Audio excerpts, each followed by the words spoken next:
tewali mbeera eriwo. Bwebe baddewo kyemanyi yaweddewo. Ani sibimanyiiko ebyo. Simanyi. Simanyi. Simanyi. Simanyi. Simanyi.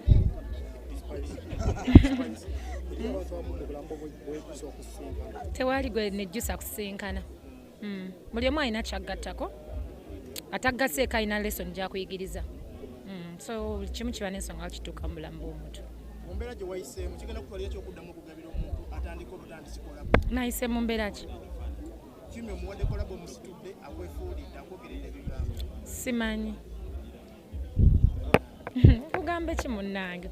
Kolabo zenkoze nga nnyingi ate nkyakola nnyingi. That's business.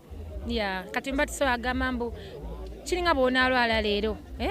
Nogamba nejjanja emponye sijja kuddamu kulwala. That's life. So kolabo nina nnyingi nnyo ez'abayimbi abato n'abayimbi abanene. Yeah. Yeah, of course. Olinga agamba nti bw'oyongera mu bizinensi yo oba togasseeko. Buli w'oyongera capital mu business obeera ogasse ku business. So collaboration is part of business.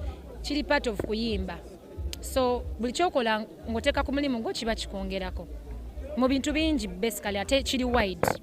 Yeah. Abantu abamu tebagambe nti Spice Diana alina omutima omubi yakola n'omwana akola ate najjayo oluyimba. Nina omutima omubi. Wangi? Inze namukwaya ate wali ku myaka 10 mu ndongo waliwo ekipya tewali kipya. Bambi mbayozaayoza emyaka 10 egyo si myangu kuba nange gye njaguza byempiseemu byebingi kati omuntu akuziza emyaka 10 muyozaayoza kuba mangi kitegeeza business yimirirawo emyaka 10 kiba kinene mbayozaayoza era nga mwenda bafaani ba music wa Uganda bajja bawagire ku Africana.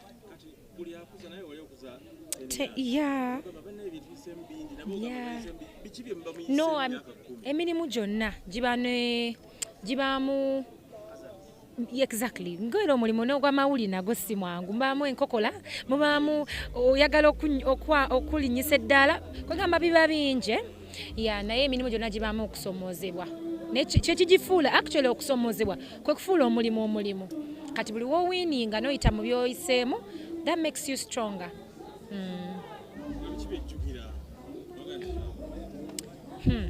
Byenzijukira kulemererwa olumu olemererwa n'osigala ng'era ogezaako ate mu kugezaako olumizibwa bingi nnyo naye nebimu sibijjukira kuba kati biba bingi bikulumya n'osigala ng'olemerako.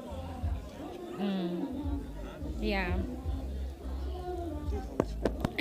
Talina kyambuuza wange.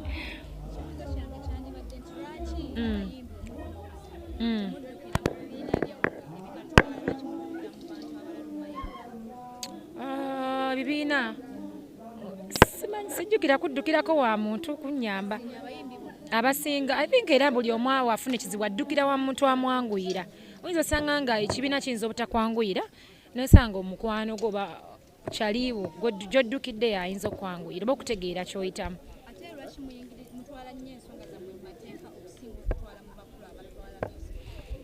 Ate amateeka era n'omukulu atwala music naye ajja agenda mu mateeka ate I think before bwe kibadde nga tubadde nga on our own kati tuligezaako kumanyira nti tulina ebibiina naye before ebibiina tubaddengawo nga buli omu ali ku lulwe kati so kitwalamu time abantu omumanyira nti buli kimu nakitwalawa mu bakulembeze b'ebibiina byaffe ng'abayimbi. Embeera tewali mbeera eriwo. Tewali mbeera eriwo. Bwebe baddewo kyemanyi yaweddewo. Ani sibimanyiiko ebyo. Simanyi. Simanyi. Simanyi. Simanyi.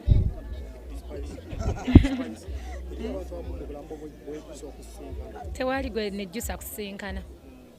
Buli omu alina kyaggattako ataggaseeko alina lesson gyakuyigiriza.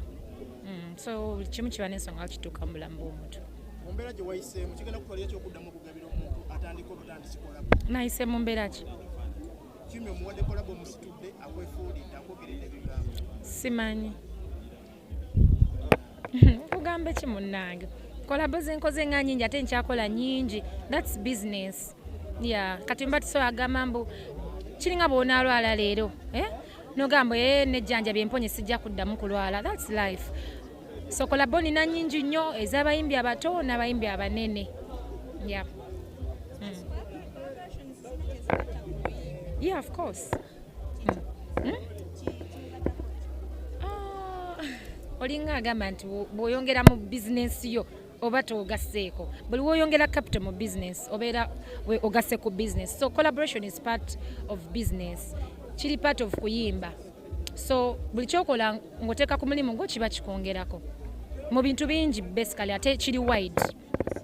Abantu abamu tebagambe nti Spice Diana alina omutima omubi yakola n'omwana kolabo ate n'ajjayo oluyimba. Nina omutima omubi.